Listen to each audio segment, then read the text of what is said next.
Dikutip dari kajian Habib Muhammad bin Fauzi bin Ahmad bin Yahya Cirebon, Syafaati tablugu ila safuro, ujar Habib Umar ibn Abdurrahman al-Atas, Sahibul Ratib al-Atas, penyusun Ratib al-Atas, suatu hari, syafaatku akan sampai ke Safuro.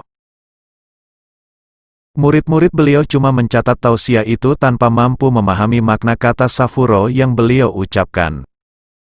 Setelah lebih dari 400 tahun berlalu, barulah orang-orang mengetahui apa itu Sapuro, sebuah komplek pemakaman nun jauh di kawasan Pantura Pulau Jawa tempat salah satu zuriyah, keturunan, beliau dimakamkan, di kota Pekalongan, Jawa Tengah. Masya Allah, ternyata memang makam Sapuro sudah mendapat karomah dari beliau Habib Umar bin Abdurrahman al-Atas, sekitar 400 tahun yang lalu. Habib Ahmad bin Abdullah bin Talib al-Atas, beliau dilahirkan di kota Hajran, Hadramaut, pada tahun 1255 H. Pada masa kecilnya, beliau mendapat didikan langsung dari orang tuanya. Beliau adalah Al-Habib Abdullah bin Talib al-Atas dan Syarifah Zainah binti Ahmad al-Kaf dalam bidang agama. Setelah dirasakan cukup menimba ilmu dari ayahnya, beliau kemudian meneruskan menuntut ilmu kepada para ulama besar yang ada di Hadramaut. Di antara para guru beliau adalah Al-Habib Hasan bin Ali al-Kaf, Al-Habib Abdurrahman bin Ahmad al-Kaf, Al-Habib Al-Kutub Soleh bin Abdullah al-Atas, Al-Habib Al-Kutub Abu Bakar bin Abdullah al-Atas, Al-Habib Al-Kutub Tohir bin Umar al-Haddad, Al-Habib Al-Kutub Idrus bin Umar al-Habsyi, Al-Habib Ahmad bin Hasan bin Soleh al-Bahar, Al-Habib Ahmad bin Muhammad al-Muhdor, Al-Habib Muhammad bin Ibrahim Bilfaqih, Habib Ahmad bin Abdullah bin Tholib al-Atas. Komplek pemakaman Sapuro Pekalongan yang terletak di Kelurahan Sapuro Kecamatan Pekalongan Barat, sekitar 200 meter dari jalan utama Pekalongan, hampir dipastikan setiap harinya tidak pernah sepi dari para peziarah yang datang dari berbagai penjuru kota di tanah air. Di sebelah timur makam Habib Ahmad sekitar 50 meter, terdapat makam Waliullah Al-Habib Hashim bin Umar bin Toha bin Yahya, kakek dari Maulana Habib Lutfi bin Ali bin Hashim bin Yahya. Puluhan kendaraan rombongan peziarah yang menggunakan bis selalu memadati area parkir yang tersedia di sekitar komplek pemakaman seorang ulama besar yakni Habib Ahmad bin Abdullah bin Tholib al-Atas. Meski tidak termasuk ulama yang tercantum dalam kelompok Wali Songo, Habib Ahmad bin Abdullah bin Tholib al-Atas tercatat sebagai seorang ulama besar yang membawa pengaruh terhadap perkembangan agama Islam di kawasan Pantura Barat. Maka dapat dipastikan setiap rombongan wisata ziarah Wali Songo, makam Habib Ahmad selalu menjadi tujuan peziarah yang akan menuju makam Sunan Gunung Jati Cirebon atau menuju makam Sunan Kalijogo Demak. Habib Ahmad bin Abdullah bin Tholib al-Atas dilahirkan di kota Hajran, Hadramaut, Yaman pada tahun 1255 Hijriah. Pada masa kecilnya, beliau mendapat didikan langsung dari orang tuanya. Beliau adalah Al-Habib Abdullah bin Tholib al-Atas dan Syarifah Zainah binti Ahmad al-Kaf dalam bidang agama. Setelah dirasakan cukup menimba ilmu dari ayahnya, beliau kemudian meneruskan menuntut ilmu kepada para ulama besar yang ada di Hadramaut. Setelah ditempa oleh para ulama besar bahkan para kutub yang ada di Hadramaut saat itu, keinginan beliau untuk menuntut ilmu seakan tak pernah luntur dan pupus. Hasrat beliau untuk menambah ilmu sedemikian hebat, sehingga untuk itu beliau kemudian melakukan perjalanan ke kota Makkah. Beliau banyak menjumpai ulama-ulama besar yang tinggal di kota Makkah saat itu. Kesempatan baik ini tak beliau sia-siakan. Beliau berguru kepada mereka. Habib Ahmad dengan giat dan tekun mengambil ilmu dari mereka.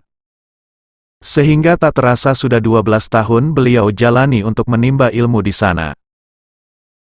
Beliau terus mengembangkan keilmuannya, sehingga kapasitas beliau sebagai seorang ulama diakui oleh para ulama kota Makkah saat itu.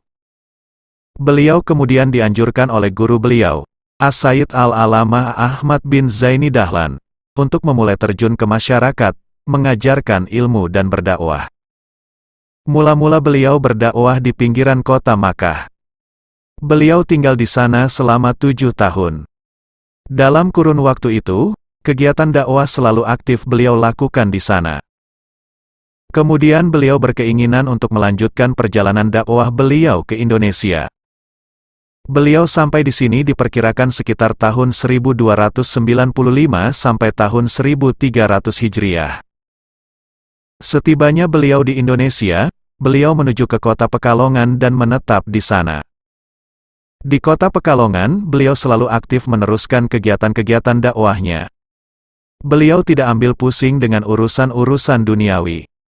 Semua fikrah beliau semata ditujukan untuk kepentingan dakwah. Waktu beliau selalu terisi dengan dakwah, ibadah, zikir kepada Allah dan rajin membaca ayat-ayat suci Al-Quran. Selain itu, ilmu beliau selalu tampak bercahaya, terpancar melalui akhlak beliau yang mulia. Beliau selalu berperilaku baik, penyayang dan lemah lembut terhadap sesama. Akan tetapi itu pun tidak meniadakan sikap beliau yang selalu bernahi mungkar. Jika beliau melihat seseorang yang melakukan suatu kemungkaran, beliau tidak segan-segan untuk menegurnya. Perkataan-perkataan yang keluar dari mulut beliau, selalu beliau ucapkan dengan sidik. Beliau tidak peduli terhadap siapapun jika ada hak-hak Allah yang dilanggar di hadapan beliau. Sehingga berkat beliau, izul Islam wal Muslimin tampak terang benderang, menyinari kota Pekalongan. Di samping itu, dari sebagian jasa-jasa baik beliau, beliau membangun beberapa masjid dan madrasah salafiyah, yang berjalan pada thoriqoh para salaf beliau yang soleh. Rumah beliau selalu penuh dengan tamu dan beliau sambut dengan ramah tamah. Inilah akhlak beliau yang mensuri tauladani akhlak dan perilaku datuk-datuk beliau. Dalam amaliyah keseharian, sebagaimana yang ditulis dalam kitab Taj al-Aras, karya Al-Habib Al-Qutub Ali bin Husain Al-Atas diceritakan, Habib Ahmad tidak pernah meninggalkan sholat tahajud setiap harinya dan di dalamnya selalu membaca 1 juz Al-Quran dan 1 juz lagi dibaca saat sholat duha.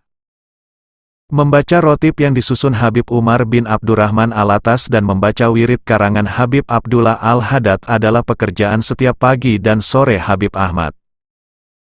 Rumah almarhum sendiri, yang terletak di Jalan Haji Agus Salim 29, Pekalongan yang bagian depannya menjadi Masjid Raudhoh dan tempat kegiatan keagamaan, juga menampung ratusan para jamaah dari luar kota. Habib Bagir bin Ahmad bin Ali bin Ahmad bin Abdullah bin Tholib Al-Atas, merupakan cicit Habib Ahmad, adalah penerus perjuangan datuknya, setelah ayahnya Habib Ahmad bin Ali Al-Atas, meninggal dunia hari Ahad, seminggu sebelum acara haul. Sehari menjelang haul, pada malam harinya di Masjid Raudhoh diselenggarakan acara Hatam Sohih Bukhari, salah satu mata pelajaran keagamaan yang diberikan kepada murid-muridnya selama almarhum hidup. Imam Bukhari, yang lahir di Bukhara, Uzbekistan, Asia Tengah, dulu bagian dari Uni Soviet, pada 194 Hijriah, selama 16 tahun telah mengumpulkan ratusan ribu hadis. Kemudian ia menyaring hadis-hadis itu dan hanya beberapa ribu saja yang dinilainya dapat dipercaya.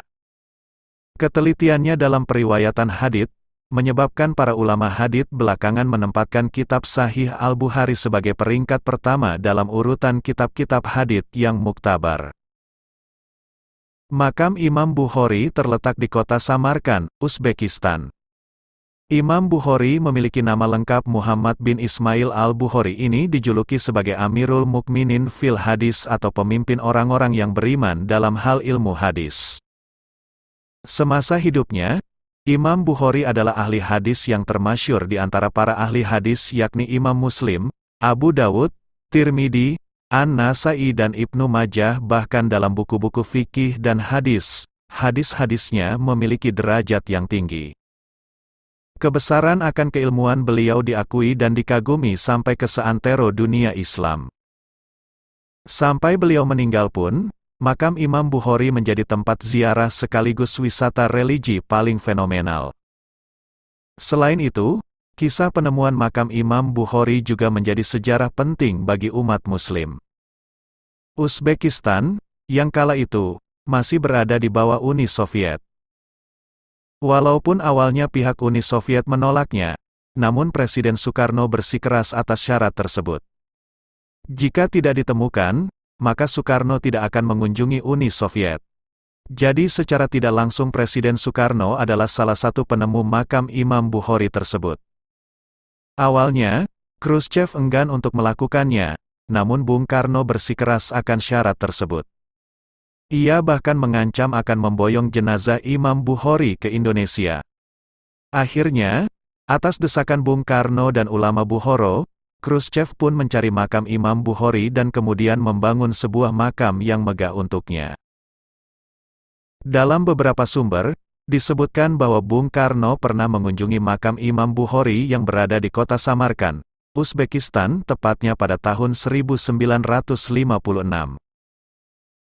Bahkan hal ini tertulis dalam jadwal acara kunjungan presiden yang berangkat dari kota Tashkent ke kota Samarkand. Wallahu a'lam bis-shawab.